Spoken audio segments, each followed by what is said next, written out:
Salud en directo América de Francia 24. Mar Romero Sala nos acompaña como siempre en nuestro estudio. Mar, bienvenida, buena mañana de lunes.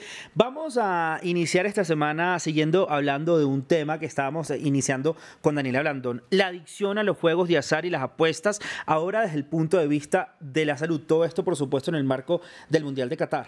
Así es, Raúl. Jugar, apostar, empecemos por aquí, se considera por la Organización Mundial de la Salud un comportamiento adictivo, ¿no? Que puede llegar a convertirse en un trastorno de juego con características parecidas al alcohol o a las drogas. De hecho, durante mucho tiempo fue el único comportamiento así adictivo que no comportaba el abuso de ninguna sustancia. Después se le agregó la adicción a los videojuegos. Ahora están estos dos.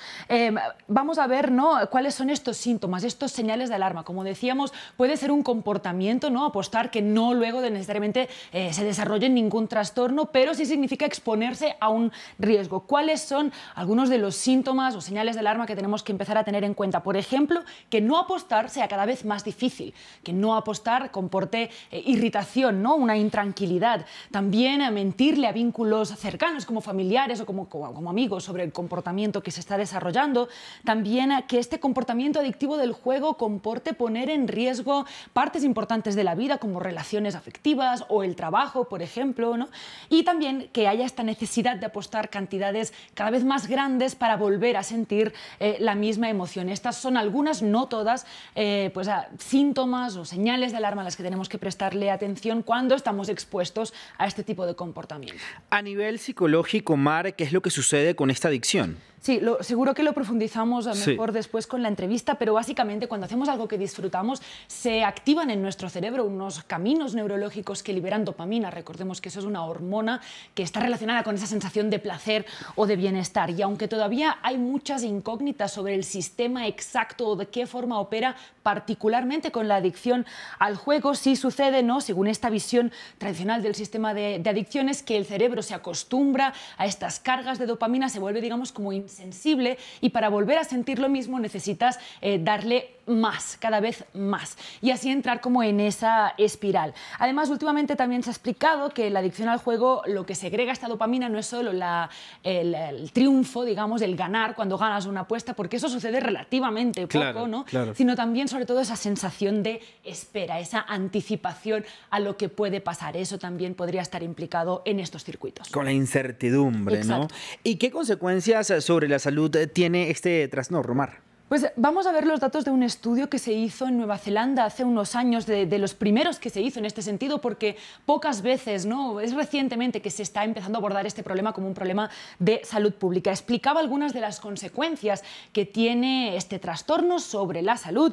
Hemos seleccionado solo algunos, hay muchísimos más, pero para poder hacer un resumen. Y vemos las diferencias. El que está en gris más clarito son los jugadores recreativos, luego riesgo leve, riesgo moderado y finalmente los que se considera que tienen este trastorno de juego. Vemos que empiezan con, por ejemplo, un aumento de consumo de alcohol. También decía el estudio que aumentaba el consumo de tabaco. También se reduce la actividad física por esta actividad de estar apostando, de jugar. Luego vamos viendo, ¿no?, que cada vez la proporción entre los jugadores recreativos y los jugadores que tienen el trastorno se va cambiando, y ahora cada vez entramos en problemas más relacionados con las personas que cada vez apuestan más.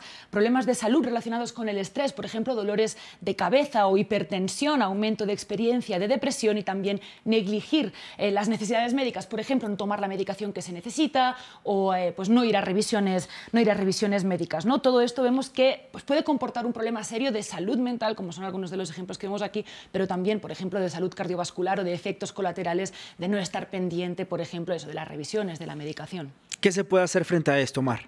Pues en general cada vez hay más voces que lo que piden es una regulación, ¿no?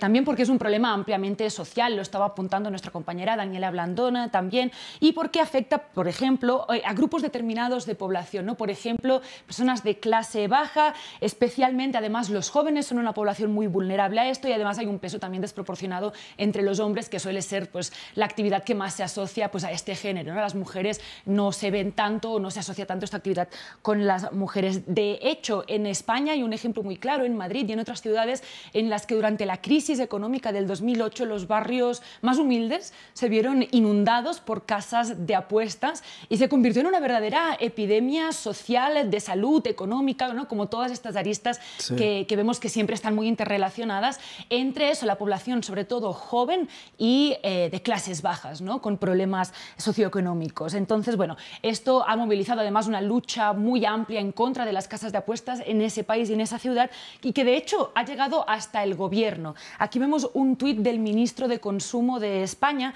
que pues, tuvo la iniciativa de limitar la publicidad de las casas de apuestas o de las apuestas online, por ejemplo, para proteger sobre todo la juventud, y hablaba eso, de que el Mundial, volviendo a lo que nos tiene hablando de esto, en España la retransmisión de la competición no va a tener publicidad de apuestas online y de juegos de azar, como dice él, pues para proteger sobre todo a la gente más joven. Entonces, bueno, este es un ejemplo que ahora veremos si puede tener sentido o no.